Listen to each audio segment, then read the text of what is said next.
Bem-vindos à nossa reunião científica de número 541.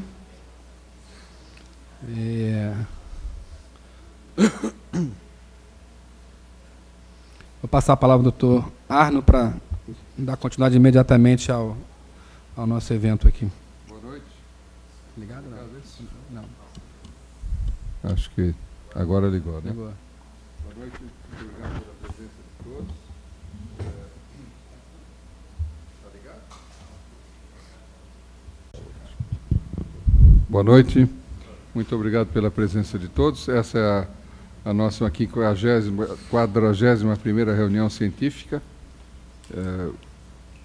E nós temos 3 temas extremamente interessantes que serão discutidos hoje, sendo que, como eu acredito que não está funcionando, vai mal, vai aqui, agora está. Ok. O primeiro tema é do nosso serviço. Eu gostaria de pedir ao Dr. Sérgio Meirelles que fizesse o convite, por favor. Muito bem. Então, vamos começar mais uma reunião de forma bastante brilhante, né? Uma vez que a Centervasc vai fazer a apresentação na pessoa do Dr. João Cardoso Neto, que vai nos falar sobre dissecção aguda das artérias viscerais, o que fazer na falência do tratamento conservador.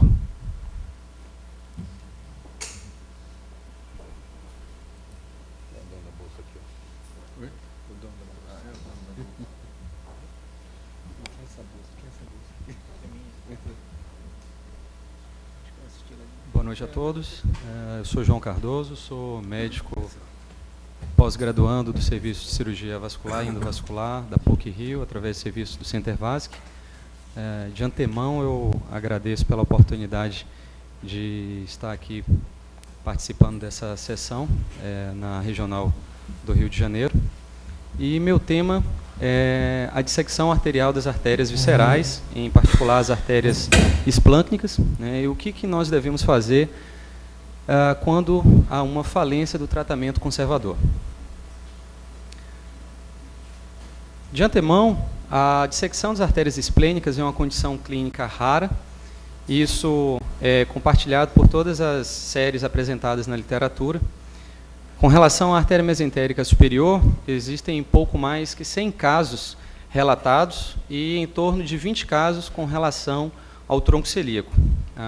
Essa história toda começa em 1947 com Borisfeld, nos Estados Unidos, em estudos de dissecção de aorta abdominal, onde foram encontrados os primeiros casos e relatados. Outro dado também, que é um dado comum da literatura, é o gênero masculino e o acometimento com a idade média entre 50 e 60 anos de idade. Com relação aos fatores de risco, sempre procurados nas apresentações das séries, são descritos doenças do elástico, como doença de Marfan, síndrome de Ehlers-Danlos, mas não tem nada de fato relacionado. A aterosclerose também, a necrose cística da média também é aventada como possibilidade, mas, de um modo geral, não existe uma comprovação nesse sentido. Talvez por faixa etária e característica dos pacientes, a hipertensão arterial e o tabagismo é aventado como fator de risco, mas como as séries são pequenas, poucos casos relatados, a gente não pode afirmar isso categoricamente ainda. Com relação à forma de apresentação, de um modo geral, ela tem uma dor de início súbito, é um diferencial até do quadro de abdômen agudo, uma dor epigástrica, que pode também se apresentar no quadrante superior esquerdo, de sintomas associados, náuseas, vômitos, diarreia, até inespecíficos. Existe também a forma de apresentação mais indolente, que é através da angina mesentérica, com dor pós-prandial, anorexia, vômito, que não é muito comum. O exame físico pode apresentar dor à palpação, que pode ser uma dor leve ou até mesmo sinais de irritação peritoneal, naqueles casos com complicação secundária. Nos casos de dissecção de tronco celíaco mais caracterizadamente, é possível se auscultar sopro no andar superior do abdômen, mas é um achado também não tão comum. Bom, com relação à propedêutica armada, a tomografia ela é o carro-chefe. Nos últimos 10 anos, e principalmente com o advento dos novos softwares e o emprego mais acessível da angiotomografia, o diagnóstico tem sido mais feito nas emergências. Muitas daquelas dores abdominais que se passavam despercebidas, aqueles pacientes que às vezes eram medicados e voltavam para casa sem um diagnóstico fechado, esses pacientes hoje estão sendo contemplados com o diagnóstico da tomografia, apesar de ainda não termos muitos casos relatados. A ressonância nuclear magnética não tem um papel muito importante. Nas séries relatadas, pouco se fala da ressonância. A ressonância tem aquelas características do próprio exame, que pode estar trazendo algumas informações superestimadas das lesões. A ultrassonografia ela é um método diagnóstico relatado, entretanto, não é o de escolha. E a arteriografia, por sua vez, como um método padrão ouro, ela é hoje utilizado no tratamento endovascular. Com relação à modalidade de tratamento, ela é dividida em conservador, farmacológico, cirúrgico e endovascular. As séries, de um modo geral, apresentam um tratamento conservador como satisfatório na conduta desses pacientes, como veremos em alguns relatos. O tratamento farmacológico, por sua vez, é aquele onde o paciente é internado com sintomas e é feita a anticoagulação. Essa anticoagulação é iniciada com heparina não fracionada e, posteriormente, esses pacientes recebem alta com uso de anticoagulante oral. Não existe uma unanimidade dos serviços com relação ao tipo de anticoagulante e também se vão utilizar ou não. Mas, naqueles pacientes com uma dor que não cede nas primeiras 24 horas com as medidas conservadoras e que também não tem características que indiquem um tratamento cirúrgico endovascular, esses pacientes são candidatos à anticoagulação. O tratamento cirúrgico, na atualidade, se reserva para aqueles casos agudos de urgência, com sinais de irritação peritoneal por sangramento, né, aqueles pacientes que têm ruptura das dissecções, seja por degeneração aneurismática, ou aqueles pacientes que apresentam um quadro isquêmico mesentérico por obliteração da luz principal, comprometendo a irrigação dos intestinos. E o tratamento endovascular, ele aparece no meio dessas modalidades como uma opção de resgate nas falhas de tratamento farmacológico e, em alguns casos, tem sido empregado também como tratamento primário, como a gente verá na frente. Bem, o nosso trabalho ele é retrospectivo no que se diz respeito à busca ativa em prontuário, revisão de prontuário, e com um segmento, com um braço prospectivo, que esses pacientes mantêm o seu segmento. Foram 3 pacientes que nós tivemos a oportunidade de avaliar no segundo semestre de 2012 e início deste ano. E todos eram pacientes sintomáticos, com dissecção das artérias esplênicas, que foram admitidos nas emergências dos hospitais que nós trabalhamos.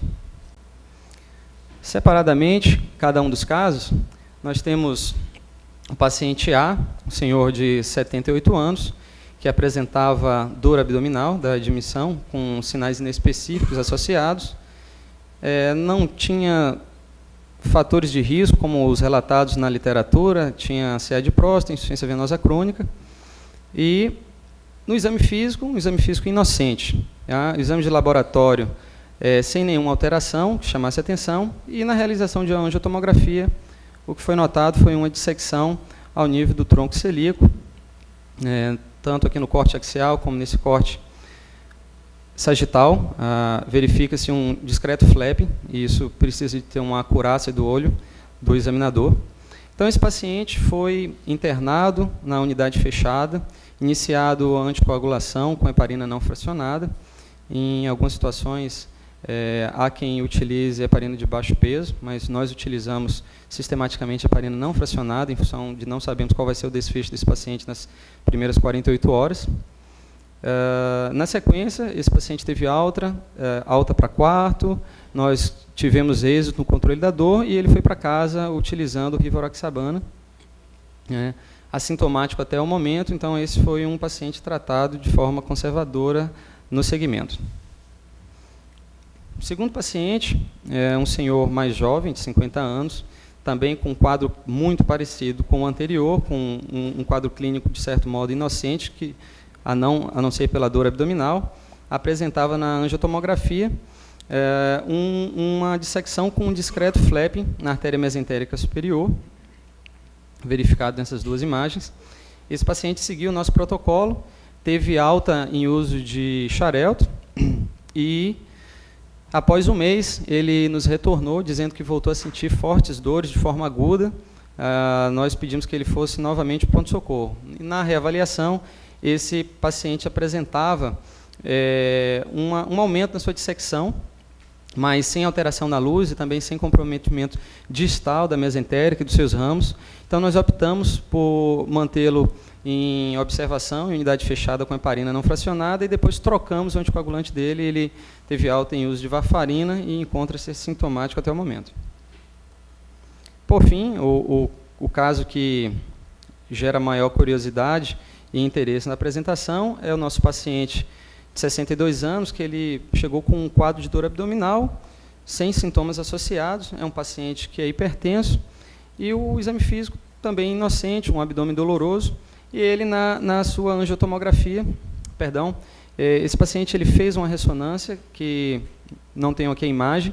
Nessa ressonância havia essa suspeita de uma dissecção, e daí a gente optou por solicitar uma tomografia. Bom, esse paciente, inicialmente, no seu tratamento, ele foi abordado com o nosso protocolo, utilizando heparina não fracionada, seguido de rivaroxabana na alta. E, pouco tempo depois, cerca de um mês, ele também voltou a apresentar dor. E, nesse segundo momento, quando ele veio para o pronto-socorro, a gente pediu a angio-TC, e o que nós verificamos é que aquela imagem que se apresentava na ressonância tinha uma nova conformação, havia uma degeneração aneurismática, aqui representada nesse corte sagital. Nesse corte coronal, dá para a gente perceber que a luz ela tem aqui um estreitamento de cerca de 75% a 80%, tá, no seu segmento crítico. Aqui nesse corte axial, a gente percebe também a área de secção, com trombose parcial da falsa luz. E aqui é essa reconstrução que a gente consegue diferenciar de uma maneira tridimensional a lesão. Então, esse paciente, nesse momento, teve a sua conduta modificada. Nós optamos por fazer um tratamento endovascular. Ele se apresentava estável hemodinamicamente e apresentava condições da abordagem endovascular. A proposta foi um implante de stent com uma tromboexclusão dessa dissecção aneurismática. Nessa sequência de slides, a gente percebe uma cateterização seletiva da artéria mesentérica superior, com uma angiografia. A angiografia evidenciando essa dissecção com a estenose da sua luz e o contraste preenchendo o saco aneurismático. Nesse slide, a gente posiciona um stent autoexpansível, um Everflex 7 por 40 milímetros. Nesse próximo slide, a gente já tem o stent implantado, com um controle arteriográfico. Através das suas malhas, o saco aneurismático continua sendo preenchido com contraste, e no tempo seguinte, nós conseguimos cateterizar o saco aneurismático através da malha do stent, utilizando um microcatéter EV3, um Echelon 14. Aqui é uma arteriografia no interior do saco. Posteriormente, nós evoluímos com a liberação de molas, de destaque controlado, molas Axion. Foram quatro molas utilizadas, o suficiente para realizar a tromboexclusão dessa dissecção com degeneração aneurismática. Essa é a imagem de controle após um mês. É importante a gente perceber a perviedade distal da mesentérica e assim como os seus ramos trazendo um resultado satisfatório, o que a gente pretendia. E o paciente sem sintomas de dor. Bom, é oportuno agora a gente discutir um pouco o que se tem na literatura, além daqueles dados epidemiológicos e clínicos iniciais que eu havia dito. Essa é uma ilustração de uma classificação, é uma ilustração adaptada de uma classificação feita por Sakamoto em 2007, que a partir dessa daí surgiram outros estudos em cima dessa classificação. A dissecção, nesse caso, ela é classificada em 4 tipos, de modo que na primeira, a entrada e a saída estão pérvias, de modo que o fluxo é contínuo. Esse, normalmente, são pacientes que têm uma boa evolução, com menor risco de obliteração da luz verdadeira. Os pacientes do tipo 2, onde caracteriza o nosso paciente, eles têm uma entrada pérvia, entretanto, não tem um orifício de saída. Esses pacientes podem evoluir com a pressão aumentada na falsa lumen, podendo ocasionar a degeneração aneurismática, ruptura ou até mesmo estenose da luz verdadeira. O tipo 3, ele é diferenciado por 2 situações, que são pequenas saculações com preenchimento de contraste no interior da luz falsa trombosada, que dá uma impressão de ulceração. E o tipo 4 é aquele em que a luz falsa ela é completamente trombosada, e o que tem nesse caso é o aumento do risco de obliteração da luz verdadeira com isquemia mesentérica. No levantamento, na revisão realizada por Sakamoto, uns dados importantes que vieram também sendo publicados nos últimos anos, isso, o gênero masculino presente em todas as séries. Vejam a importância da tomografia computadorizada em todos os casos diagnosticados. Tá? E, com relação ao tratamento, a maior parte dos pacientes eles têm o quadro resolvido espontaneamente. Poucos são aqueles que desenvolvem condições para tratamento cirúrgico, e alguns são aqueles que chegam à falência, havendo necessidade de uma abordagem endovascular. Essa tabela resume uma revisão feita por Goebel, no serviço dos Estados Unidos, de 106 pacientes com dissecção de artéria mesentérica superior. Na maior parte dos casos, os pacientes, 56, tiveram tratamento expectante, sendo que 25 deles houve falha do tratamento, 10 submetidos à cirurgia de emergência e só 2 de tratamento endovascular.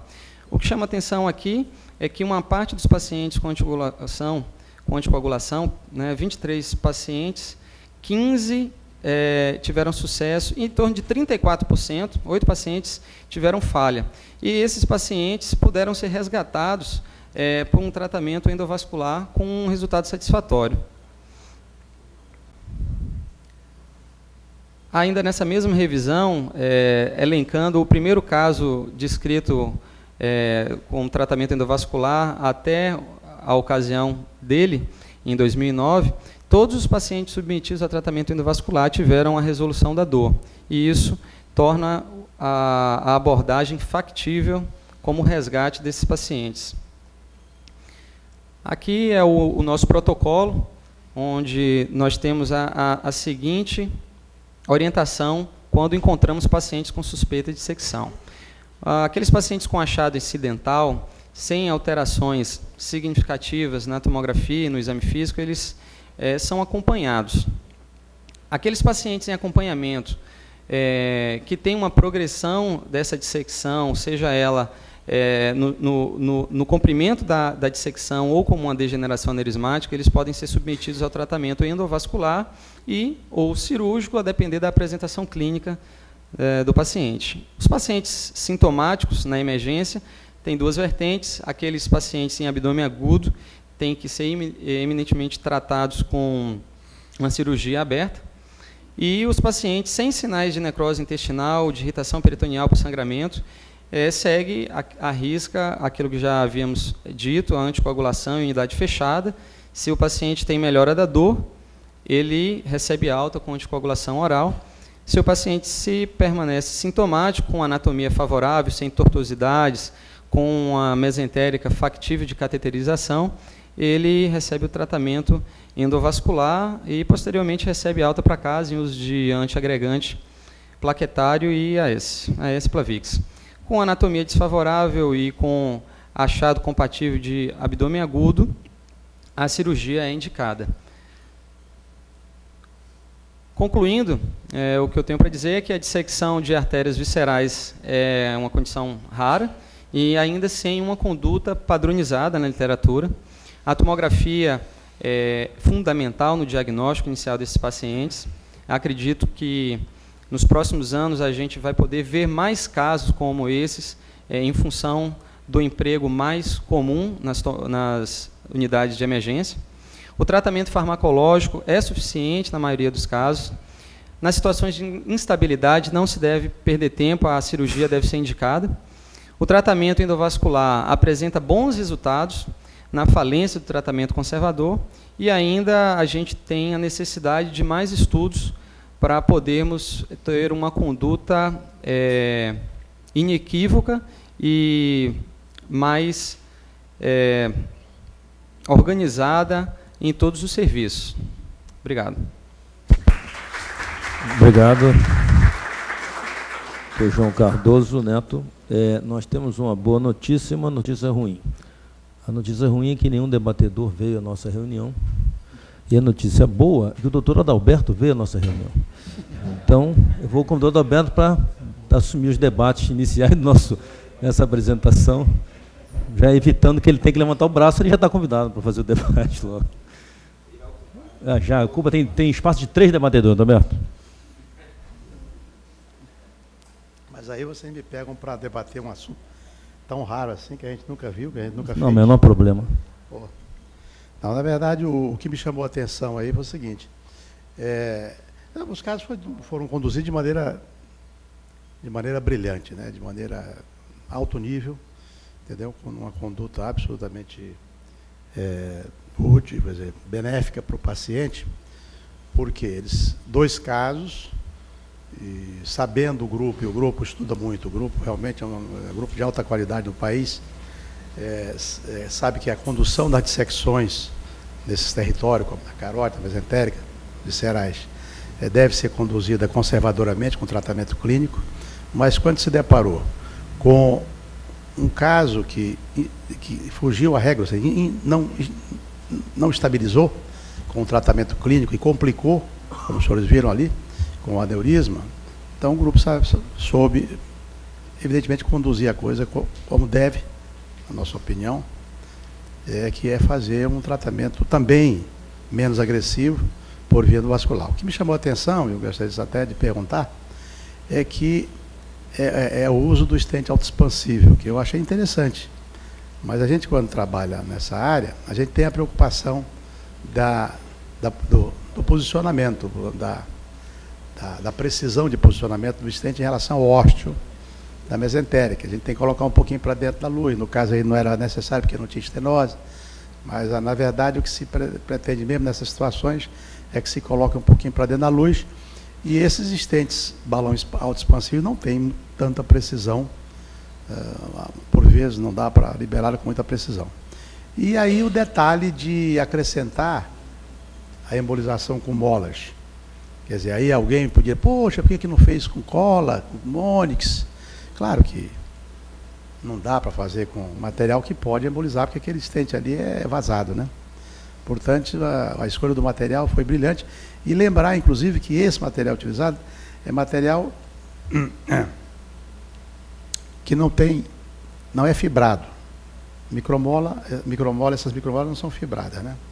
Elas são só o fio do aço, e o objetivo é compactar para não deixar interstício, para não dar motivo de microtrombo poder embolizar, como ocorre no aneurisma cerebral. Aí, outra coisa que chama atenção é o seguinte, poxa, mas o cidadão colocou um stent de 4 centímetros, ele ocupou vários ramos da mesenteca superior, com nutrição de intestino, de duodeno, etc. E como é que não dá complicação isquêmica em decorrência desse stent aí, cobrindo esses ramos? Aí eu pergunto ao grupo, quantos ramos foram cobertos por aquele stent? Não cobertos, mas foram vamos dizer assim,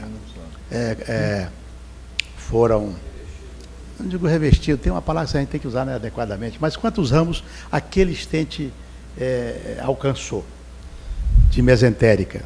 Lógico que nós sabemos hoje que com a multileia é um tipo de tratamento, ele não, teoricamente não oclui os ramos. Então eu quero parabenizar o grupo.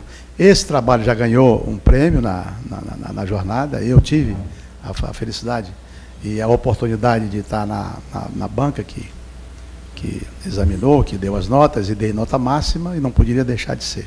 Então eu agradeço, inclusive, a honra de terem me convidado para debater novamente aqui. Obrigado. Muito bem, Adalberto. Quer dar uma palavrinha? Você quer dar uma palavrinha? Se eu puder responder ao doutor Adalberto. Bom, doutor Adalberto, obrigado mais uma vez pelos comentários. Bom, com relação à escolha do estente autoexpansível, na verdade, acredita-se que o autoexpansível ele tem uma força radial suficiente para obliterar a luz falsa, evitando dissecção a posterior. E o que se relata também, naqueles casos que no início foram feitos com o all-stent, é que a conformidade da artéria mesentérica numa região curva, ela requer algo que seja mais maleável e que se adapte melhor a ela. Então, dá-se preferência por stents autoexpansíveis. Com relação à preocupação com os ramos, a gente também tem essa preocupação. Tem um trabalho, na verdade foi o primeiro trabalho feito no Brasil pelo Nasser, em 2010, que ele cita que na literatura se descreve até o uso de stents revestidos. Na verdade, assim, a gente não vê de fato relatos de stents revestidos exatamente com essa preocupação. Com o stent não revestido, a gente tem uma certa tranquilidade. Aqueles ramos mais próximos da mesentérica, o primeiro ramo jejunal, a pancreático duodenal, às vezes podem ser encobertos, mas com um stent não revestido, a possibilidade dela se manter pévia. Uma coisa importante é saber mais ou menos a quantos centímetros do ósteo da mesentérica esses vasos começam a sair, né? As dissecções, normalmente, elas começam a 1 centímetro do ósteo, e elas seguem a jusante, e normalmente o primeiro ramo do jejunal, a pancreático duodenal, fica em torno de 6 a 7 centímetros, que é mais ou menos o intervalo onde tem essa dissecção. Então, às vezes, você consegue implantar um stent sem necessariamente cobrir esses ramos. Não sei se eu respondi ao senhor. Muito bem. Eu vou, antes de abrir para a plateia, eu tinha só uma duvidazinha, que você, no segundo caso seu, você passou em tratamento de Xarelto, e aí teve uma complicação, internou e se deu alta com Marevana, não foi isso? Por que essa troca aí? Doutor Sérgio, assim, de início, sempre a gente tenta propor um tratamento pensando muito na qualidade de vida do paciente. E a gente tem utilizado o Xarelto com uma certa facilidade nesse sentido.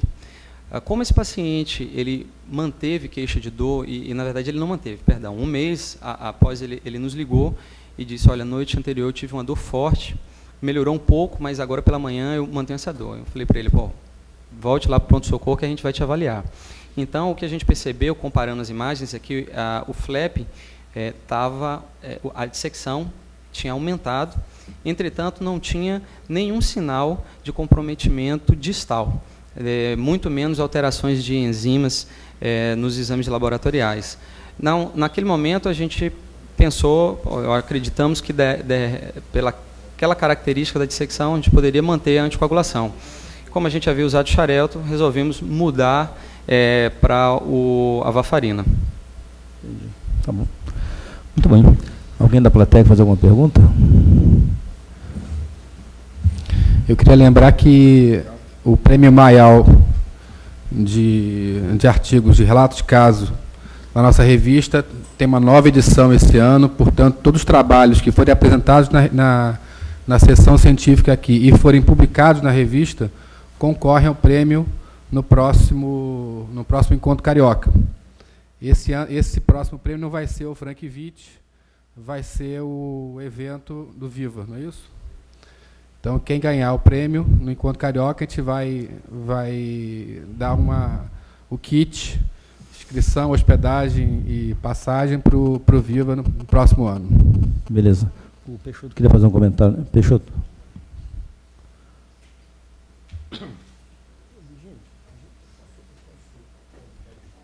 Ótima apresentação, João. Na verdade, eu tenho 9 casos de dissecção. A maioria foram 5 de mesentérica superior e 4 de tronco celíaco. E, na verdade, o que me chamou a atenção nesses casos, que a maioria dos casos a gente consegue fazer o tratamento clínico. Eu realmente faço a anticoagulação. Eu não tenho usado xarelto. Eu tenho usado o anticoagulante tipo a varfarina. E o que eu tenho observado naqueles casos que eu não consegui... eu tenho um caso bem que o Júlio lembra, né? Foi uma emergência que nós fizemos e que, na verdade, houve um resultado ruim em relação à anticoagulação. E o que me chamou a atenção foi de que todos os casos que foram feitos secundariamente, houve uma transformação degenerativa neurismática. O Dr. Arno lembra bem de um caso que nós chegamos a fazer juntos também. O que eu acho que essa dissecção inicial, na verdade, ela se transforma quando se trata clinicamente numa degeneração neurismática, tipo um pseudaneurisma. Recentemente eu tive um caso que eu coloquei um stent e 2 anos depois, simplesmente o stent ficou boiando dentro de um aneurisma grande e que eu acabei usando multilayer como opção. O que eu quero colocar aqui é o seguinte: eu acho que o tratamento é conservador, clínico, mas a gente deve pesquisar esse paciente, acompanhar esse paciente, porque eu acho que será uma degeneração aneurismática. Me preocupa mais em relação à mesentérica superior do que o tronco celíaco. Eu acho que nós temos mais ser atentos nos casos que eu tive que intervir mais rapidamente, foi nos casos de mesentérica superior. Então, a anticoagulação é um tratamento, mas a gente tem que pensar a médio e longo prazo que esses pacientes vai virar uma transformação aneurismática. Essa é a minha experiência que eu tenho. Agora, realmente, o que me chamou a atenção foram pacientes, eu tenho 3 ou 4 casos de pacientes que vieram de viagens. A gente fez isso, né, doutor Arno? A gente levantou, eram pacientes que vieram de longas viagens, e eu não sei se tem relação com a altitude, são pacientes que tiveram alimentações copiosas, encheram-se de vinho, comeram pra caramba. Eu me lembro 2 casos, um do Chile e um do Uruguai, da Europa, que eles vieram assim para cá e internaram na hora perigo, né? Não tem nada pessoal, entendeu? Então os caras chegaram aqui no Brasil quase com muita dor abdominal. Quando nós fizemos uma avaliação tinha isso. Então o pessoal que viaja muito, vamos beber menos e comer menos nessa pré-viagem, que me chamou a atenção isso, achei interessante. João, parabéns, foi ótimo. Muito bem. Então, agradecer ao doutor João Cardoso da apresentação, bela apresentação. O grupo do chefe do Dr. Arno von Ristow, da Centervasc. E vamos, antes da sequência do segundo caso, segundo tema, vou convidar para receber o certificado de sócio aspirante 2 colegas que estão aqui presentes, o Dr. Douglas Figueiredo, o Dr. Arno fazer a entrega do diploma. Desculpe, doutor Virgínio. Presidente, além de tudo, é do grupo dele, né? Vamos tirar uma foto aqui.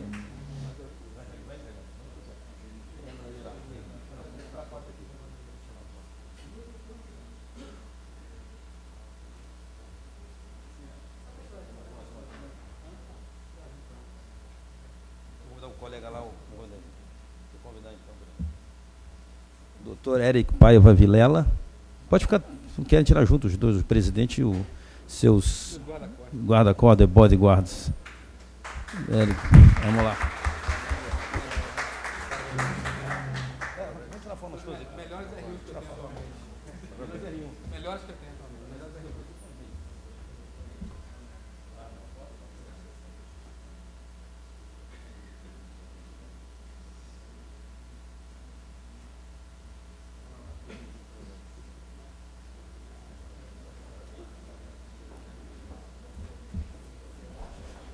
E que o presidente vai aumentando o número de sócios, né? Cada um tem seu método, os residentes estão aí. Muito bem, parabéns. Persuasão total, né? Vai lá. Bom, dando continuidade à nossa reunião, então gostaria de convidar a equipe do Hospital Central do Exército com a apresentação do tema Tratamento endovascular complexo da dissecção da aorta tóraca abdominal, um relato de caso que será apresentado pela doutora Paloma Areias. É um trabalho do Dr. Antônio Joaquim Serra de Freitas, Leonardo Leiras, Leonardo Castro, Cláudio Santoro, Bruno Baroni, Carla Pimentel, Débora de Oliveira, Mariana Crispim, Ricardo, aqui que está sem sobrenome, e também da doutora Paloma Areias, que é a nossa apresentadora. Por favor. Então, boa noite a todos. Eu sou Paloma Areias, residente do Serviço de Cirurgia Vascular do Hospital Central do Exército. Eu trouxe um relato de caso de um tratamento endovascular da dissecção da aorta tóraco-abdominal. Trata-se do paciente JACA masculino, 59 anos, hipertenso. Ele já tinha sido submetido a uma colestectomia, uma tireoidectomia parcial, varicocele, e ele tinha uma prótese biológica aórtica. Ele já tinha sido submetido também a uma troca dessa válvula biológica por metálica. Ele chegou para a gente em julho de 2005 com quadros de oclusão arterial aguda do membro inferior esquerdo. O membro inferior esquerdo não tinha nenhum dos pulsos, estava pálido, tinha frialdade, mas não tinha cianose. Ele foi submetido, então, pela equipe a uma embolectomia Fogart. Durante o procedimento, ao passar o Fogart, não veio nenhum trombo e foi evidenciada a lâmina de dissecção. Para salvar o membro, foi realizado um bypass fêmuro-femoral cruzado com uma PTFE anelada número 7.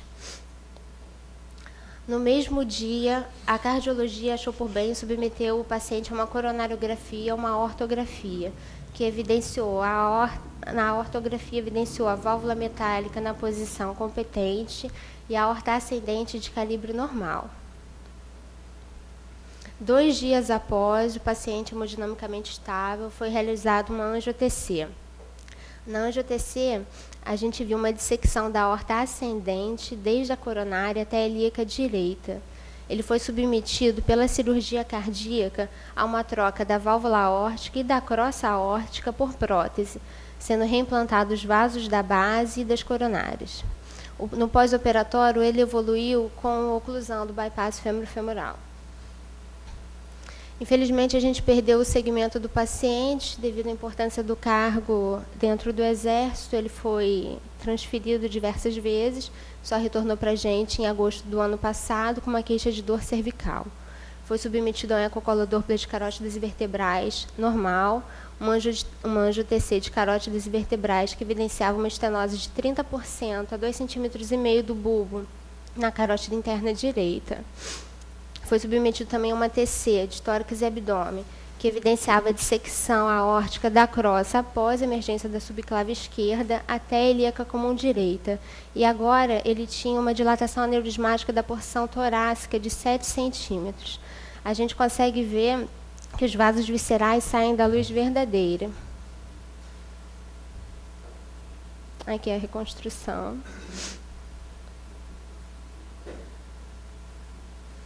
O planejamento cirúrgico. A correção da dissecção torácica e da dilatação aneurismática, torácica maior que 7 centímetros, e a correção da dissecção abdominal, uma vez que ele tinha uma reentrada na ilíaca direita. A anestesia a qual o paciente foi submetido foi a RAC, os acessos femoral direita e ilíaca esquerda. Nós usamos na aorta torácica a prótese Riley, na aorta abdominal a excluder, e na ilíaca direita ainda foi utilizado um stent balão expansível.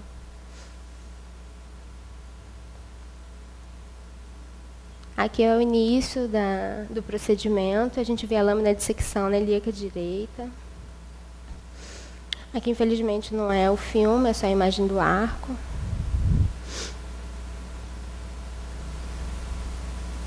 A primeira Riley na porção torácica.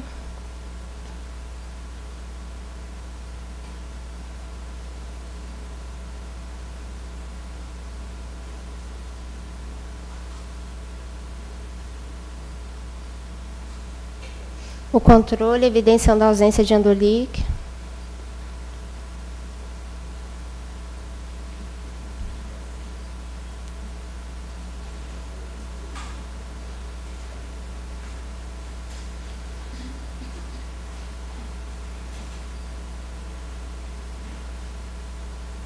A segunda relay da porção torácica.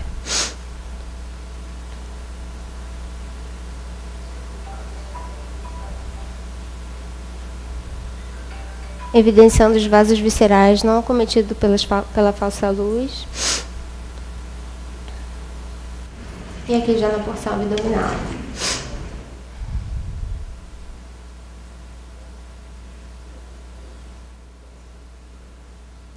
A gente observa que a falsa luz, pela pressão da falsa luz, causa ainda uma estenose na ilíaca direita. Foi aí que precisou usar o estente balão expansivo. Já com estente balão expansivo. A mortalidade geral dos pacientes com aneurisma de aorta torácica submetidos à correção endovascular varia de 3,5% a 12%. O risco de paraplegia vai até a 6% e pode ocorrer migração da prótese até 30% dos casos. A dissecção da aorta torácica pode evoluir com trombose da luz falsa nos pacientes submetidos a tratamento clínico em 2 a 3% e de 15 a 30% nos pacientes submetidos a tratamento cirúrgico. A progressão para aneurisma de aorta torácica varia em 30% a 50% daqueles pacientes submetidos a tratamento clínico e a evolução para ruptura de 10% a 20%. A gente conclui que o tratamento endovascular se mostrou factível nesse caso, o paciente encontra-se assintomático e a correção endovascular apresenta menor morbimortalidade. Obrigada.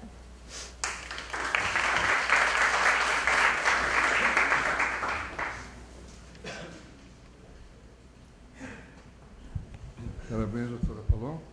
Gostaria de convidar novamente o Adalberto, é o nosso debatedor convidado, né? Leonardo também chegou. Rodrigo, se encontra presente. Agradeço muito a honra do convite. Esse era o meu tema, né? Vir aqui, mas achei muito interessante a apresentação da doutora. Parabéns ao grupo pela condução do caso. É um caso realmente complexo, né? Dissecção aguda, ou seja, tratamento endovascular complexo de dissecção de aorta tóraca abdominal. Eu acho que esse título aqui teria que ser o contrário, né? Era uma dissecção complexa tóraca abdominal com tratamento endovascular, né? Porque realmente, coitado do paciente. Veja. Realmente, doutora, a documentação não mostrou o que a gente precisava ver. Porque a documentação arteriográfica não dá para a gente ver. Primeiro, a documentação tomográfica precisava ter mostrado o aneurisma de 7 centímetros, porque o que se tratou ali não foi a dissecção. O que se trata aí é o aneurisma. A dissecção não se trata, não precisa tratar. Habitualmente, não. Não sei em condições de descompensação de algum órgão. Então, no caso, o tema aqui é o tratamento de um aneurisma dissecante. 7 centímetros é muito grande. E nós gostaríamos de ter visto o aneurisma num corte axial, em que a gente visse realmente em que posição da aorta ele estava, da aorta descendente, para a gente acompanhar o caso passo a passo. O segundo é a documentação que, neste caso, deve ter havido motivos para não incrementar a visualização adequada das estruturas vasculares, para que a gente pudesse acompanhar com vocês exatamente como o paciente ficou depois do tratamento, que nós não vimos como ficou, por exemplo, a área visceral. Eles botaram uma endoprótese da aorta supravisceral e botaram endoprótese na área infravisceral. A área visceral ficou sem tratamento. Aí eu gostaria, evidentemente, de saber como é que ficou aquela área visceral. Você disse que a falsa luz irrigava que vasos e a luz verdadeira irrigava que vasos, né? Nós sabemos que no INSTED, um estudo prospectivo randomizado que começou em 2002, terminou em setembro de 2005, para a dissecção não complicada de aorta torácica, tóraca abdominal, a observação de 2 anos, quando foi feito tratamento endovascular, entendeu? E aí incluiu também, evidentemente, aneurisma, entendeu? Em 70 pacientes e tratamento clínico em 66, a conclusão é que não houve muita diferença, né, em relação a vantagens para o paciente. No entretanto, o Rodney White, em apresentação recente do CICE, ele mostra textualmente que considera que o tratamento endovascular para a dissecção crônica tipo B, promove a expansão contínua da luz verdadeira e a regressão da falsa luz num acompanhamento de 5 anos. Então, é válido, evidentemente, fazer quando existe a indicação, a presença do aneurisma, né? Inclusive, ele até fala muito bem de desobrigar o doente do uso de medicações, várias medicações, que muitas vezes o deixa numa situação realmente depressível e problemática.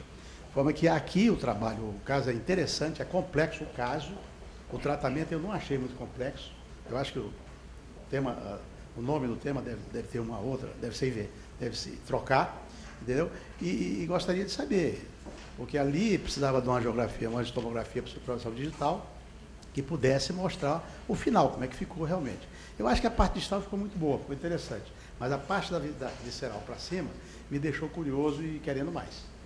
Tá, muito obrigado.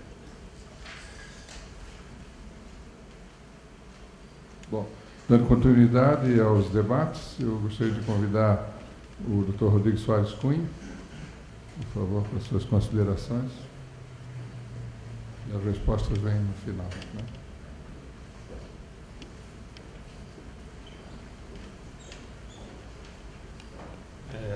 Boa noite a todos, parabéns pela apresentação.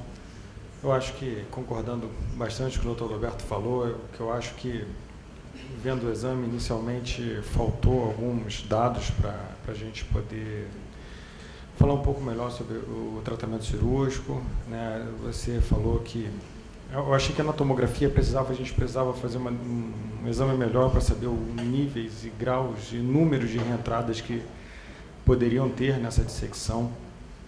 O que a gente vê é que existem bastante reentrada nas áreas das artérias viscerais, e quando a gente não consegue ocluir todas as reentradas, o grupo do Handle Grip, do Mount Sinai, fala que tem até 25% de expansão aneurismática, caso não se consiga fazer oclusão de todas as reentradas. Como o Dr. Roberto falou, um study trial, em 2 anos, ele em relação ao tratamento médico otimizado, né, o Best Medical Treatment, e as intervenções cirúrgicas, sejam endovasculares ou abertas, a morbimortalidade foram muito similares. Mas agora, não sei se o senhor acompanhou, Dr. Roberto, eles estão lançando 5 anos do acompanhamento do STED, e a mortalidade do grupo do tratamento otimizado dobrou em relação ao grupo do tratamento cirúrgico. Então, o que eles estão começando a falar agora, a preconização é que para toda dissecção tipo B, seja crônica, é indicação cirúrgica, né? Não apenas os que têm lesão de órgão-alvo ou algo parecido. Em relação ao caso que você apresentou, eu acho que é muito importante, como o Dr. Alberto falou, né, a gente, no final do procedimento, mostrar a revascularização adequada dos ramos viscerais. Em alguns casos, acho que tem indicação da colocação dos stents de dissecção, né, o TEG stent naquele segmento. E o mais importante, eu acho, que é mostrar o follow-up, né, mostrar uma tomografia com 30, 60, ou até 6 meses de pós-operatório, para a gente saber como esse paciente evoluiu, se ele teve degeneração aneurismática, se teve progressão do aneurisma, ou se a gente teve a trombose daquele segmento da dissecção, a exclusão da dissecção, né? Lembrando que a trombose da dissecção não necessariamente é o tratamento definitivo. A trombose da dissecção, a gente ainda pode ter a progressão aneurismática. O tratamento definitivo é a exclusão de todas as reentradas. Tá bom? Parabéns. Obrigado, Rodrigo. Gostaria de convidar o Dr. Júlio Peclar para as suas considerações. Fique aqui na frente.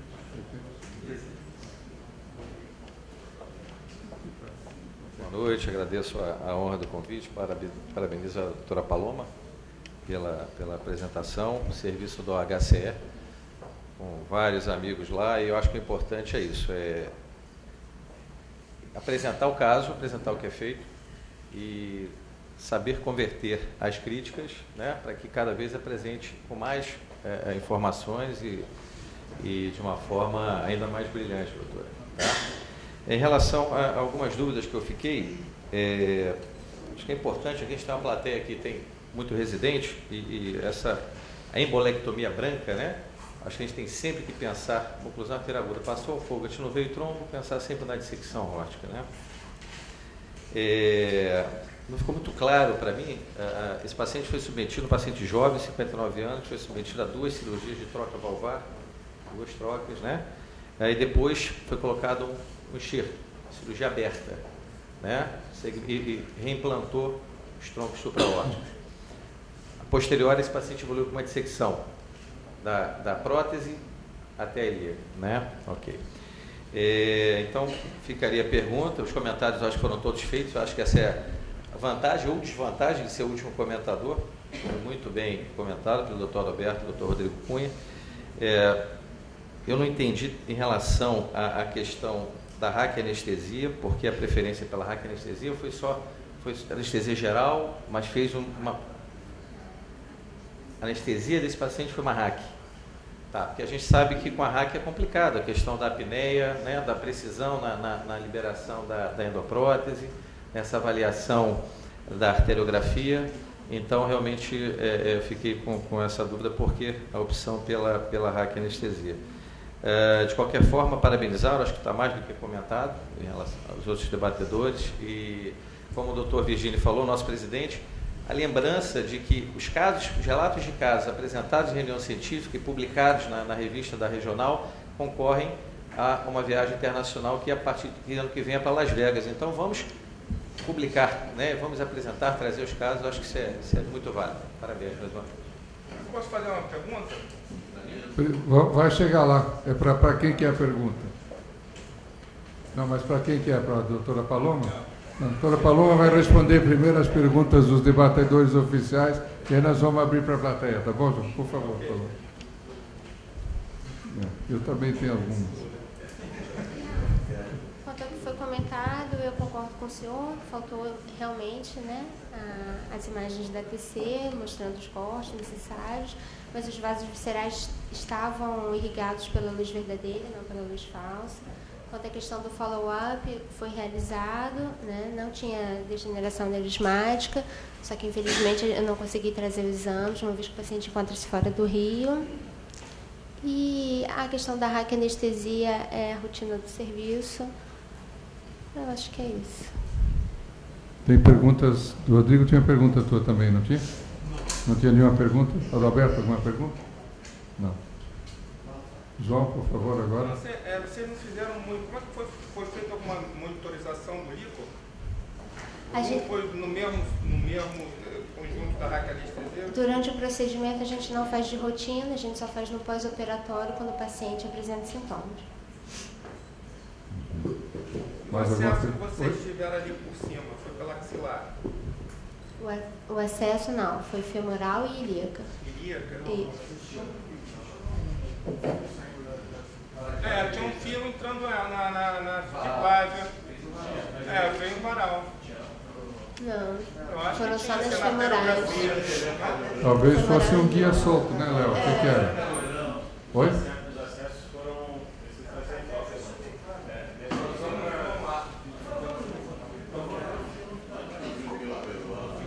E um fio lá em cima na subclávia. Eu achei que tivesse varal. Só para ajudar a Paloma, que às vezes o residente, professor Adalberto, ele fica até meio inibido, né? Normal. E com relação, isso é fato, a crítica a gente sabia que ia acontecer com relação ao follow-up, mas a gente cai naquela situação, o senhor vai lembrar, é o Cordinha, o Arno. Esse era o Cordinha. Esse era o Cordinha, famoso. O famoso Cordinha. Ele, nas suas transferências, foi para suas instituições, a gente pediu que os médicos fizessem a tomografia de controle e remetessem para a gente, mas até o momento não remeteram. Foi feito, foi verbalmente passado pelo radiologista que não havia endolique e a gente está até agora no aguardo desse retorno. Ele agora está vindo transferido para o Rio de Janeiro de novo, talvez a gente consiga repetir esse exame e trazer para os senhores. O Júlio, ele quando tinha 50 alguma coisa, ele foi diagnosticado uma válvula aórtica bicúspide, que evoluiu para insuficiência aórtica. Ele fez a troca da válvula aórtica para uma válvula metálica e aí ficou bem. Eu estava de plantão na emergência, estava falando até com o Dudu, fui eu que atendi na época eu era aspirante, e atendi ele, Cordinha, do general comandante do Rio de Janeiro. E o Cordinha é o assessor direto da maior autoridade militar do Rio de Janeiro. Muito obrigado. E aí... Ajudante de ordens. Ajudante de ordens, era a autoridade máxima. E aí aconteceu isso, abri a femoral não tinha coágulo, quando eu olhei tinha uma lâmina de secção, aí eu liguei para o Raimundo, né? E o Raimundo foi lá me ajudar, e aí, porque eu queria abrir o abdômen, o Raimundo falou, não, Léo, não abra o abdômen, vamos fazer um fêmur femoral e vamos ver de onde é que está começando essa dissecção. Sabe a decisão, porque a gente tomografou no dia seguinte, a dissecção vinha da coronária. Aí a gente levou ele, a gente na época não tinha cirurgia cardíaca no HCL, levou ele para o adventista e o Edson Nunes operou. Brilhantemente, cirurgia maravilhosa, linda. Ele fez a troca da válvula metálica para uma válvula biológica, reimplantou as coronárias, trocou a crosta da aorta, reimplantou os vasos da base e tratou a dissecção. Esse estudante foi para o CTI, evoluiu muito bem, obrigado. E aí, como a Paloma passou, ele um dia foi lá no hospital, quando ele teve uma queixa, e aí eu questionando ele, falou, professor, quando é que a gente não podia fazer uma tomografia do senhor com aquele milindre, né? Poderíamos fazer uma tomografia do senhor de controle e tal, não sei o quê. E aí, na tomografia, o que a gente observou, professor, foi a degeneração aneurismática da lâmina de dissecção que tinha na primeira cirurgia do Edson Nunes. E aí foi então indicado o tratamento dessa degeneração aneurismática na porção da aorta torácica. E aí eu estava até questionando o doutor Antônio, por que então de ter tratado a aorta abdominal? E aí o que ele colocou foi que tinha reentrada e por isso ele fez a opção de tratar a aorta abdominal, né? Porque ele já tinha reentrado da primeira cirurgia, porque a gente tinha feito uma fenestração na femoral, e isso permitiu o fluxo. Então, com relação à isquemia do membro, ele estava tratado. E... Embaixo não, em cima tinha.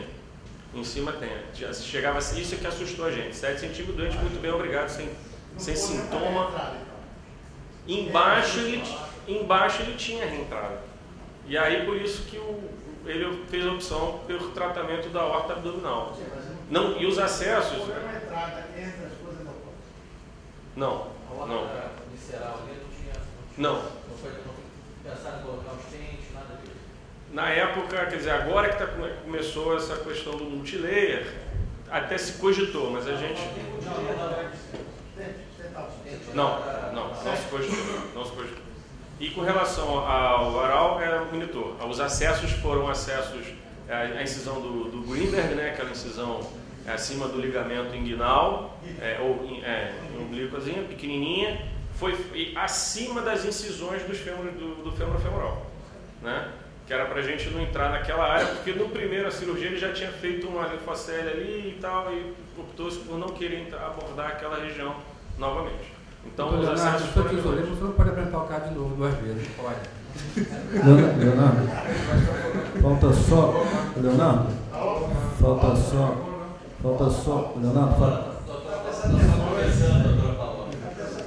Leonardo, falta só operar as varizes para tu e a coronel do Cordinha, tá? Só para o comentário final, várias perguntas foram respondidas que eu ia fazer aqui. Mas o interessante, né, angiotomo, que vocês mostraram, que a femoral, que tinha sido ocluída, voltou a ser perfundida por via natural. Provavelmente por isso que trombosou o fêmur femoral cruzado, não foi não? E foi precoce. Depois que fez a correção da dissecção proximal, reperfundiu a luz verdadeira de alguma forma e a femoral entrou em ação de novo. Ok, muito obrigado.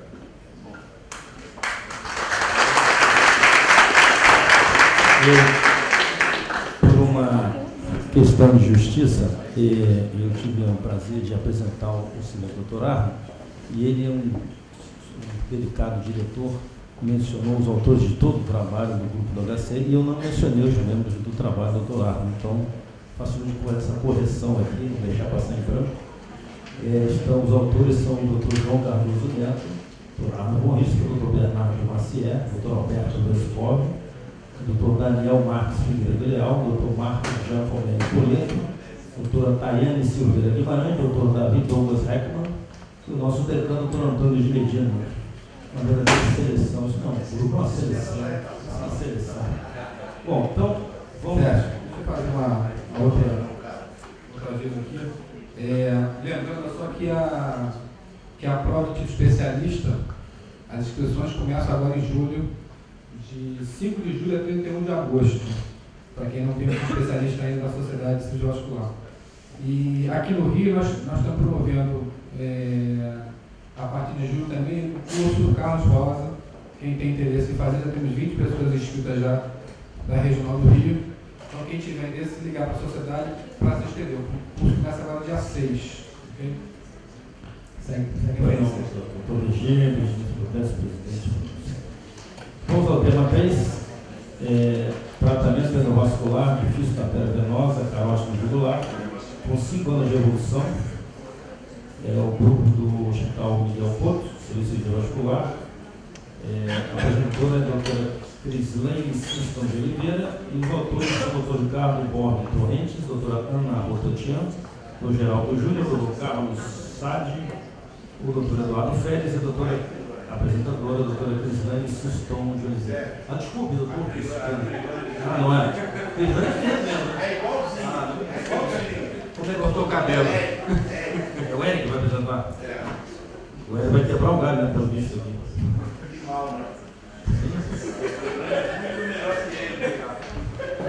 Foi no ponto de vista técnico, perdemos um pouco, mas certamente, cientificamente, não deu.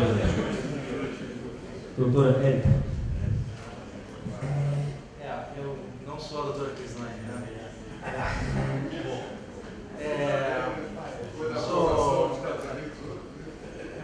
Sou o doutor Eric Sug, sou R1 do Hospital Municipal Miguel Couto, Centro de Cirurgia Vascular.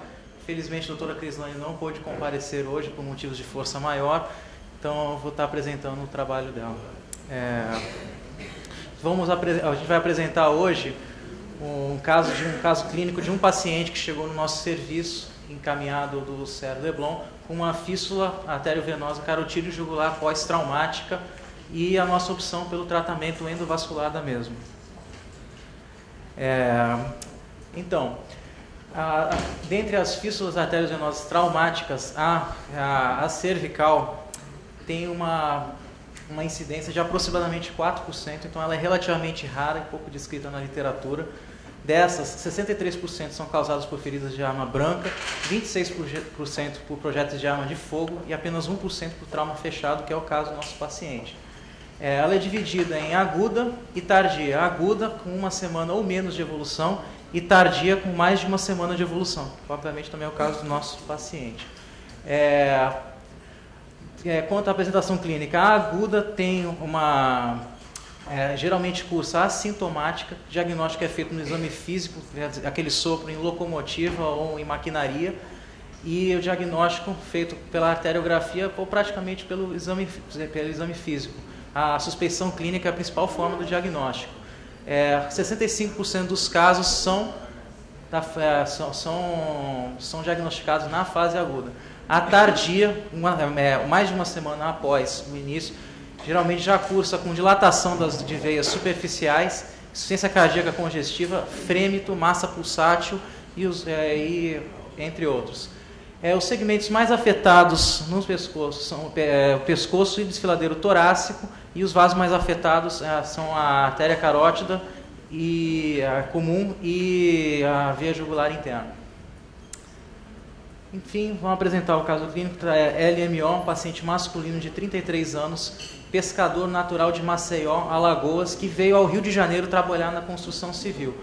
Chegou pela manhã com uma queixa de síncope enquanto trabalhava, deu entrada no Sérgio Leblon, foi atendido pela clínica médica, que percebeu a massa pulsátil na região cervical e optou por sugerir a avaliação do cirurgião vascular de plantão. Prontamente, nós avaliamos o paciente, percebemos que, na verdade, o aneurisma tratava-se de um pseudoaneurisma com uma fístula arteriovenosa com frêmito palpável e visível. Não bem um frêmito visível, é a onda de pulso, vou explicar depois. O paciente apresentou, então, na HDL, uma queda da própria altura há 5 anos atrás, quando feita a investigação com o paciente. Ele há 5 anos atrás fazia pescaria em alto mar, apresentou uma queda no navio, numa plataforma de madeira, com traumatismo no pescoço, na região cervical, fez um hematoma na região com uma pequena lesão corto-contusa, um curativo, ficou 3 dias em alto mar, retornou só apenas após esses 3 dias, onde ele foi prontamente suturado sem nenhuma investigação pelo clínico que estava de plantão. E ficou assim pelos próximos 5 anos. Enfim, isso aqui obviamente não foi o do barco, né? Foi uma representação, uma dramatização. De interessante da sua história patológica pregressa, nota-se que ele não tem nenhuma comorbidade e apenas etilismo social e o tabagismo, mas para um paciente com 33 anos de idade não deu tempo ainda. Isso aqui é então uma imagem do paciente, você consegue perceber então a cicatriz na zona 2 cervical e o abaulamento da região, que mostra a área da fístula. Isso daqui, então, é um filmezinho que a gente mostrou que mostra esse abaulamento e consegue ver, então, a onda de pulso, visível, como eu falei, não tem muita circulação colateral no local. Isso aqui é a localização, você vê que na verdade é relativamente baixa, zona 2 baixa, próximo de zona 1. Então, prosseguimos a investigação diagnóstica. Tivemos uma investigação diagnóstica padrão com Doppler, muito bem feito. No Doppler nós temos, em cima, então, nós conseguimos ver aí no videozinho o aliasing da fístula, na região da fístula, que é aquele turbulhonamento com o fluxo indo em diversas direções. No quadro de cima nós temos, então, embaixo a carótida comum, ali à esquerda nós temos a região da fístula e aqui mais para cá à direita nós temos a jugular com fluxo no interior.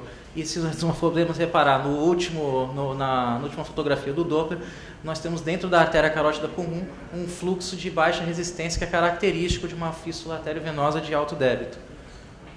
Então, isso daí de novo, videozinho com a aliasing aí. Passando então, nós resolvemos, percebemos que tratava-se de um caso raro, resolvemos documentá-lo de todas as maneiras possíveis, realizamos então uma angiotomografia que mostra claramente a fístula arteriovenosa com uma fístula arteriovenosa carotídeo jugular, baixa, próxima da sua origem no tronco braquicefálico, e temos temos também uma tortuosidade e uma dilatação significativa da veia jugular interna. Então, mais de perto. Procedemos então à cirurgia. Foi optado pela arteriografia diagnóstica, seguido ou não de uma intervenção em mesmo tempo cirúrgico. A arteriografia seria precisa para conseguir delimitar precisamente o local da fístula. Então, esse foi o material utilizado. Vou passar para a arteriografia. Foi feito o acesso, então. Infelizmente, a gente não tem um vídeo. Foi feito o acesso, então, transfemoral, cateterizado seletivamente do tronco braquicefálico e a carótida comum com um catéter Simmons 2, feito a arteriografia que demonstra claramente ali a fístula arteriovenosa próximo à origem da carótida comum direita e a fístula que já tinha sido visto na angiotomografia. Trocado então a bainha por uma bainha longa, passado então um stent revestido, um stent revestido autoexpansível, que é o Fluence, e como conseguimos perceber, nós tivemos a oclusão completa da fístula sem o acometimento de ramos significativos, o paciente então tratado. Evoluiu muito bem no pós-operatório, teve alta 2 dias após, com antiagregação, com dupla antiagregação com a S-clopidogrel, dose de ataque no primeiro dia, após isso só a dose de manutenção, e encontra-se no momento em acompanhamento ambulatorial ainda em dupla antiagregação. Essas aqui foram as nossas referências.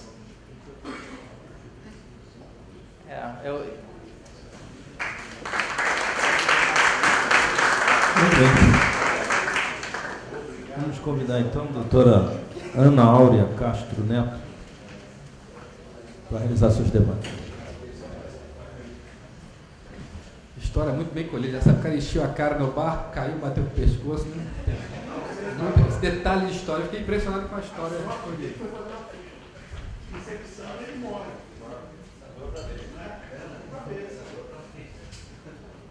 Boa noite, eu queria agradecer o convite, pedir desculpa que eu estou super rouca, dar parabéns a ela e a equipe toda. Eu acho que a opção do tratamento, a escolha do invertido foi, eu acho que era o que tinha que fazer, mas eu queria fazer algumas observações.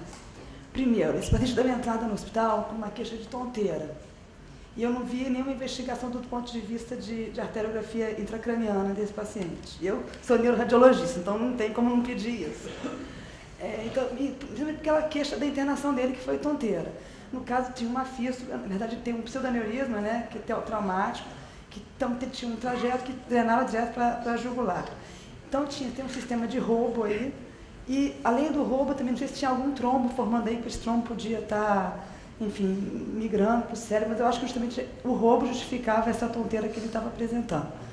Segunda coisa que eu não entendi é que eu percebi que vocês estavam trabalhando com pigtail no arco aórtico, além do catéter Simons. Por que o uso desse pigtail junto com dois catéteres? Não entendi.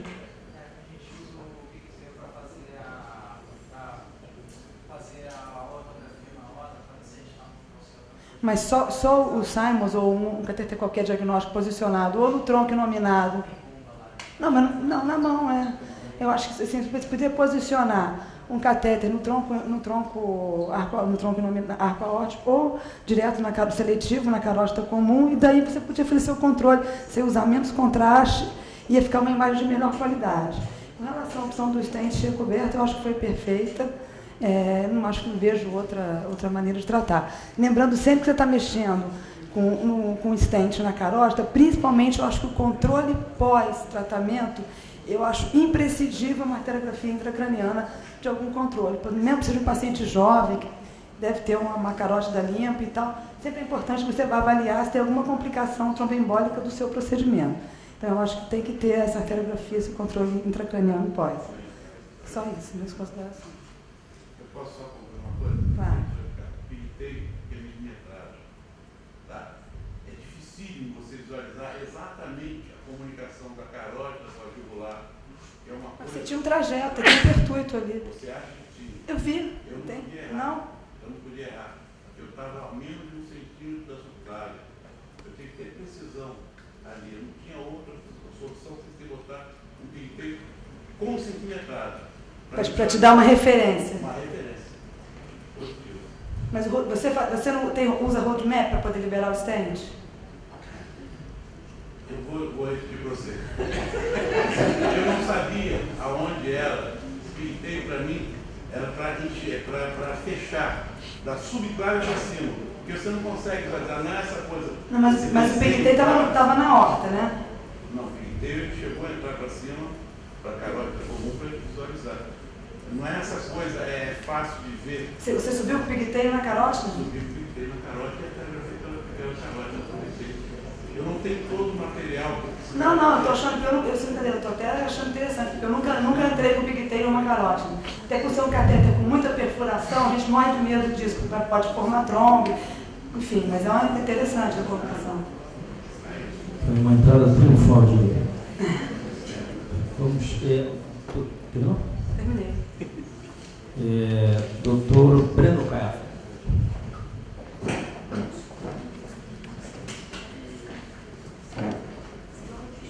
Boa noite a todos. Doutor Leonardo tem que aprender também a saber escolher seus debatedores, né, que acho que você pode sugerir. Porque eu acho que a minha convocação foi estratégica, né, porque eu só tenho a exaltar esse excelente serviço do qual eu pertenço e pouco participo. Então, o Eduardo, além de ser meu chefe no Miguel Couto, meu superior na polícia, eu não posso criticar muito o caso. Eu não sou cordinha.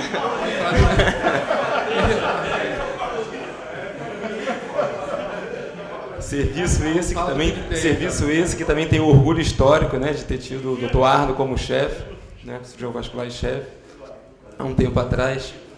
Mas eu tenho a parabenizar, realmente foi um caso muito bem apresentado. E eu gostaria só já que tocou no assunto da dificuldade de identificação do pertuito, apesar do estente revestido ganhar normalmente a fama de herói, na maioria das vezes nesse caso, eu acredito que o balão seja o principal responsável pelo sucesso do caso, né? Balão que tem inúmeras utilidades, já foi exaltado, né, brilhantemente na tese de doutorado do Adalberto, né, para oclusão aórtica, né, pré-operatória de aneurisma, mas que nesse caso ele ajuda na identificação do pertuito. Se a gente utilizar um balão pequeno, curto, e fizer arteriografias seriadas, né, de distal para proximal, em algum momento o balão vai ocluir exatamente o orifício fistuloso e você vai ter o parâmetro próximo ao local exato da fístula, né? Recentemente eu tratei também, era muito próximo à bifurcação femoral, e a gente conseguiu identificar que ele não envolvia a femoral profunda, e a gente pôde botar o estente revestido. Então acho que nesse caso o balão seria de fundamental utilidade, né? Não precisaria usar realmente esse pigtail na carótida. Mas hoje em dia realmente os estentes revestidos são uma solução muito menos agressiva no paciente, né? A gente pode acessar áreas de difícil acesso, né? De anatomia difícil, desfavorável, né? Porque essa reação inflamatória perivascular, depois que ocorre a fístula, essa intensa circulação colateral que acontece, principalmente proporcional ao tempo de evolução, né? São 5 anos, então realmente foi a melhor opção, né? Foi bem tratado, né? Só essas questões práticas, né? Que com o tempo elas podem ser melhoradas. Mas só isso, então, parabéns. Obrigado, doutor Breno. Apesar do seu conflito de interesse, o senhor debateu muito bem. Mas queria...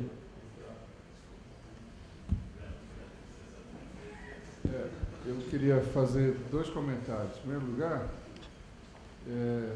eu acho muito perigoso colocar o pigtail na carótida, tá? Não colocaria nunca.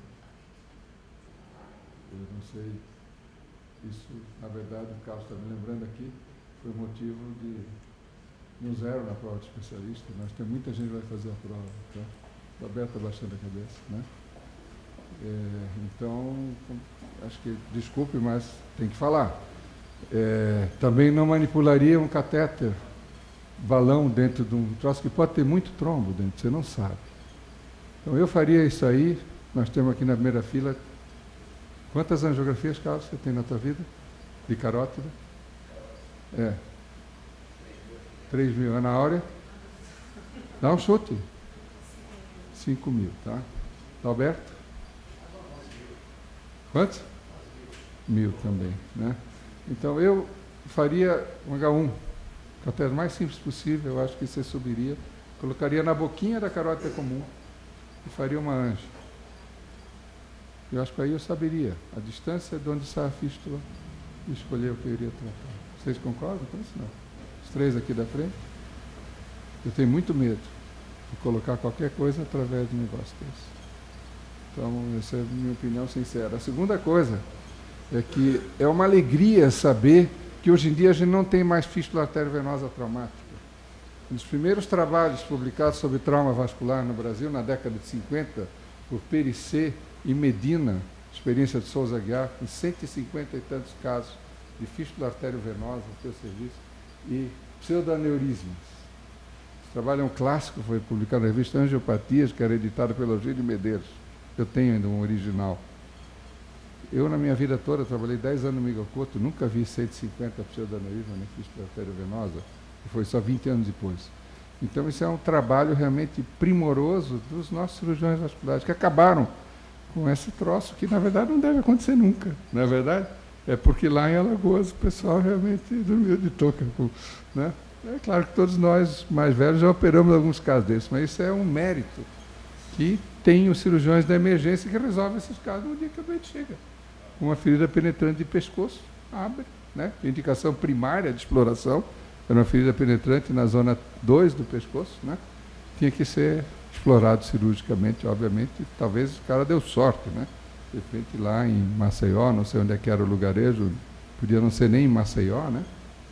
E ele talvez tivesse morrido, provavelmente, né? Então, mas esse é o mérito do teu pai, que foi um dos cirurgiões também dessa época do Souza Aguiar, né? E tantos outros aqui, não sei se tem mais algum presente, o Felipe está balançando a cabeça, né? E tinha muita, né? A gente não vê mais. Isso é...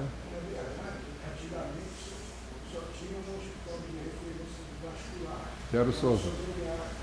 É. E ninguém tratava a emergência aguda, né? Ah, mas isso foi muito depois. 20 e tantos anos depois. Eu achei muito bom trazerem, né? Uma solução elegante, foi efetiva. É a forma que você diagnosticou da fronteira que deu certo. Mas eu teria medo de entrar com qualquer coisa através. Eu acho que eu não entraria. Oi? Vai lá. É o seguinte, nós estamos falando de um paciente de 33 anos de idade, que nós colocamos uma doença na carótida dele. Nós tiramos uma doença grave e colocamos uma outra. O stent fluency naquele comprimento, tinha 40, né? 4 centímetros de comprimento, né? 4 centímetros de comprimento. O menor, né? 4, né? 4 centímetros, né? 4 centímetros é o menor que existe, pelo que eu sei. Então, num doente de 33 anos, é uma temeridade o que vai acontecer com esse doente, com esse stent nessa localização. Dizer que a cirurgia, nesse caso, poderia ser melhor, é meio problemático, mas eu perguntaria ao Arno, você não operaria esse doente, não? Aberto? Provavelmente sim.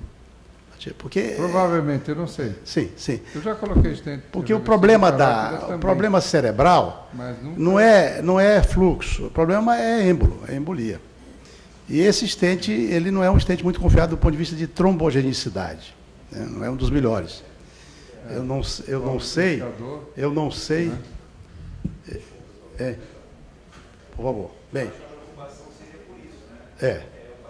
Só isso. Afirmativo, a vida toda, mesmo assim, é preocupante. Eu estou dizendo o seguinte, nós resolvemos um problema, vocês resolveram um problema seríssimo, gente, mas ficou alguma coisa que é preocupante. Aí é que eu pergunto ao plenário, alguém operaria esse doente aberto aqui? Deixa eu fazer a primeira pergunta para você. Como você operaria aberto? Olha, eu não estou dizendo... Você sabe que está 1,5 centímetro e meio da subclávia, menos de 1 centímetro da subclávia. O que não garante também que isso nunca vai ser reperfundido. Não acredito que não, vai trombosar o pertúito e tal, né? Mas 1 centímetro... Não, a minha pergunta ao plenário é exatamente isso. Não, responde você, como é que você faria? Pô, mas você é um eu vim aqui exatamente para sentir isso, porque a gente tem uma... Se você disse, o doente tem 70, 80 anos, um doente de 33 anos, com um stent dessa natureza, na carta comum, entendeu? Realmente eu não tenho essa resposta, evidentemente. De qualquer maneira, se eu fosse abordar um doente desse, eu só queria falar sobre o negócio do PIG, você tem razão, mas de repente, essas fichas só têm um fluxo muito rápido. Você com catéter 5 frente, entendeu? De repente 6 frente, mas 5 é o que a gente tem na praça aí, no exemplo, de repente você não consegue, realmente, você injeta, some, você injeta, você não vê nada. A opção, evidentemente, seria uma bainha, um catéter guia, uma bainha 6, 7 frente ali no ósteo, que aí você consegue um volume de contraste no dado tempo que poderia evidenciar, né? Mas se eu tivesse que operar esse doente aberto, eu faria isso, eu colocaria um balão proximal, entendeu? No ósteo da carótida comum, ali pertinho, entendeu? E inflaria, e abordaria ele com um balão inflado. A questão que tem que se perguntar é o seguinte, a ficha arteriovenosa... Heparinizado. Heparinizado, certeza. A questão é o seguinte, a ficha arteriovenosa alterou de alguma forma a dinâmica circulatória cerebral que levaria ele a uma intolerância? Né? Porque, no caso que eu falei, ocluir o ósteo da comum, não é ocluir a inominada. Olha como, que ele não toleraria nome nada. Porque aí já engloba tudo, vertebral e tudo mais. E a senhora pode falar no microfone, porque está sendo gravado. Fala aqui. Tá? Não tá? Porque aí a gravação é interessante para... Ele internou com uma clínica de tonteira. Então, provavelmente, ele teve tonteira, desmaio. Então, ele deve ter um hipofluxo cerebral. Sinal de que ele não deve ter um polígono de Wittes completamente...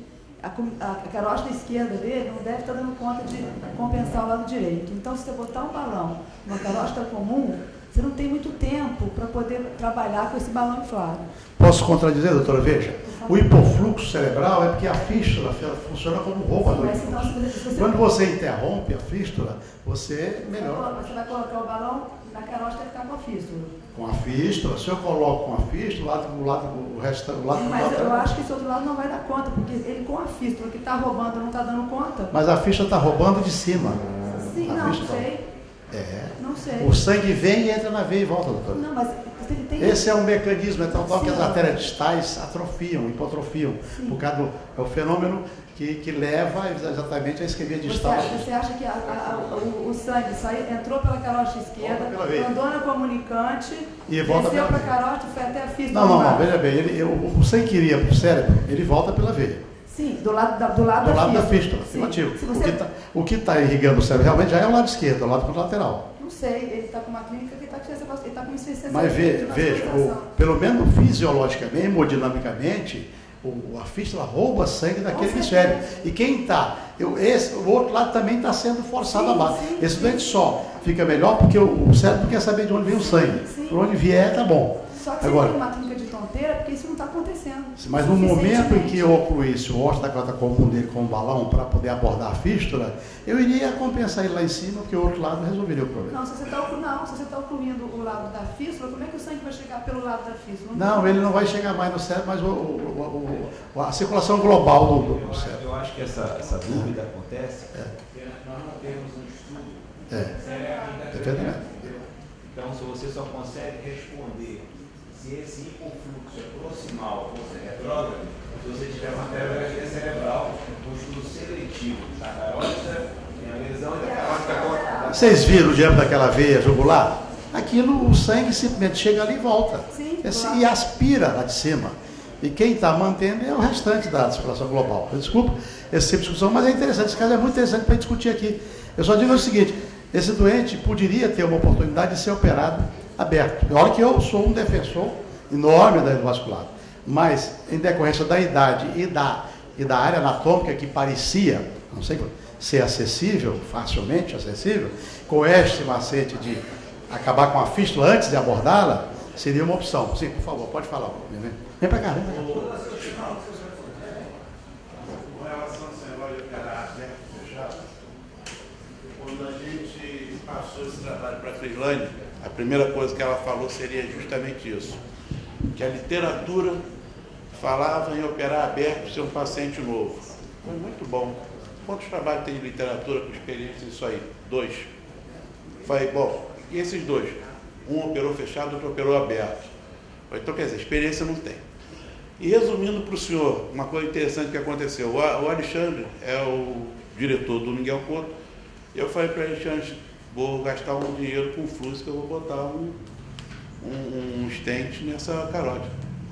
O que você não faz aberto? Isso é cirurgia aberta. Então você sobe e faz. Não, então você pode fazer, faz fechada mesmo.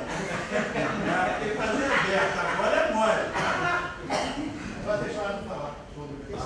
Você o que você achou da ideia?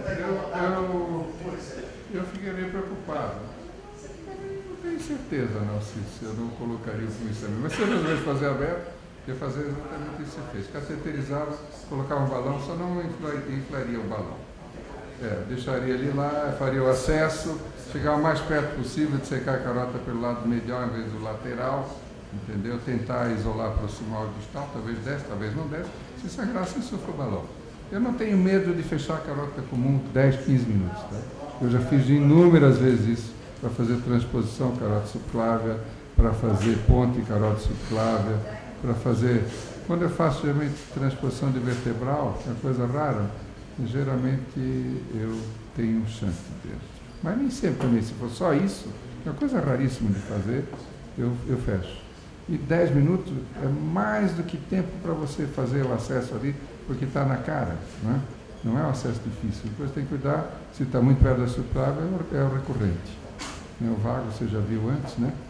Então, eu acho que a conduta que vocês fizeram foi ótima, né? A terapêutica, né? Mas tem que pensar também que é possível fazer aberto. Antigamente se fazia, né?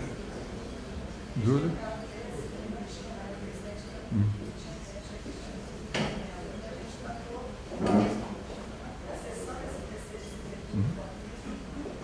Balão destacável. Perguntar ao doutor. Eu acho que a pergunta que cabe aqui, eu acho que aberto eu não faria, não operaria acidente aberto, doutor Alberto. Acho que seria uma abordagem complexa pela proximidade com o tronco braquicefálico. A abordagem seria mais complexa.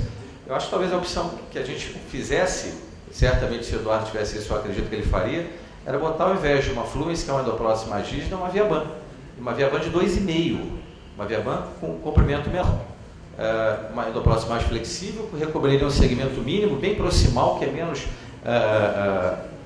uma mobilidade menor da carótida. Eu acho que talvez resolvesse manter esse paciente antiagregado, mas com certeza eu acho que teria uma probabilidade menor de trombose. O problema é a precisão aí, aí a precisão talvez não fosse mais preciso na liberação.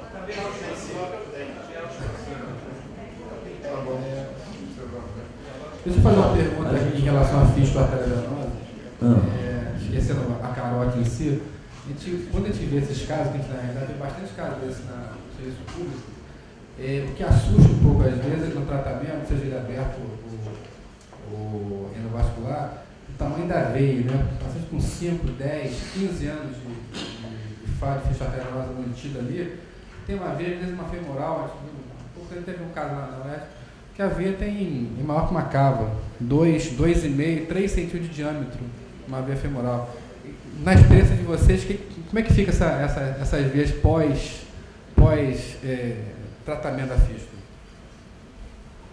Doutor Arno, esquece?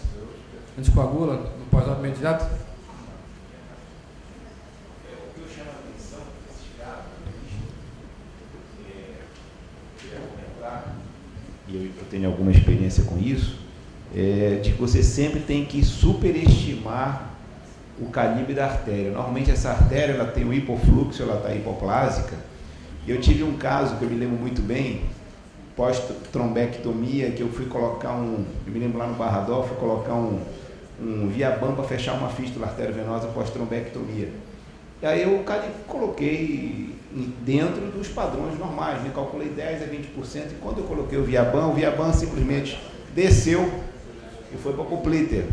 Então, eu acho que a opção do Eduardo, do grupo do Miguel, foi muito interessante colocar um Fluence 12. Da mesma forma, quando você trabalha com veia, né, Meitur, né, alguma coisa que você sempre coloca estentes mais calibrosos, né, 30%, 40%, quando você trabalha com fístula, você tem que fazer a mesma coisa. Porque senão você provavelmente teria um Fluence que vai migrar e vai parar lá na carótida interna ou algo do gênero. Então, a gente tem que pensar nisso, né? Lógico. Bom, registrar que foi uma brilhante reunião. Doutora, muito obrigado pela apresentação, pela representação da doutora Crislane, foi ótimo. Você incorporou mesmo, muito obrigado. Mas parabéns ao grupo Miguel Couto, e registrar a presença de todos aqui, foi muito bacana a reunião. Queria registrar um outro fato também interessante, que é pouco comum, mas registrar os nossos diretores científicos, o doutor Arno e o doutor Carlos Peixoto, uma atuação bastante envolvente, empolgante na reunião, que é pouco comum nessas reuniões. Estamos incomodados. Agradeço ao doutor Adalberto também pelo seu... debateu os 3 casos, você não resistiu. E vou passar, agradecer a oportunidade de trabalhar com o Arno aqui e passar a palavra ao nosso presidente para encerrar a sessão. Eu continuo impressionado com a história, foram tirar até a foto do barco do cara se machucou. Eu fiquei impressionado com o levantamento histórico. Eu queria encerrar a sessão de hoje, lembrando que amanhã às 14 horas, tem um ato público no CREMERGE. Quem está incomodado com os 6 mil médicos cubanos, por favor, compareçam. Lá na praia de Botafogo tem um ato público às 14 horas. Já tem um ali, não é isso? Já tem Virgínia, só um segundo. Eu também queria registrar a presença da doutora Ana Áurea, nossa convidada, ela não é da nossa especialidade, mas exatamente, a Ana Áurea, vou pedir para o doutor Ana fazer a apresentação correta. Antes de fechamento. De pé. Uma salva de palmas. Obrigado. Então amanhã às 14 horas. A sessão está encerrada. Boa noite.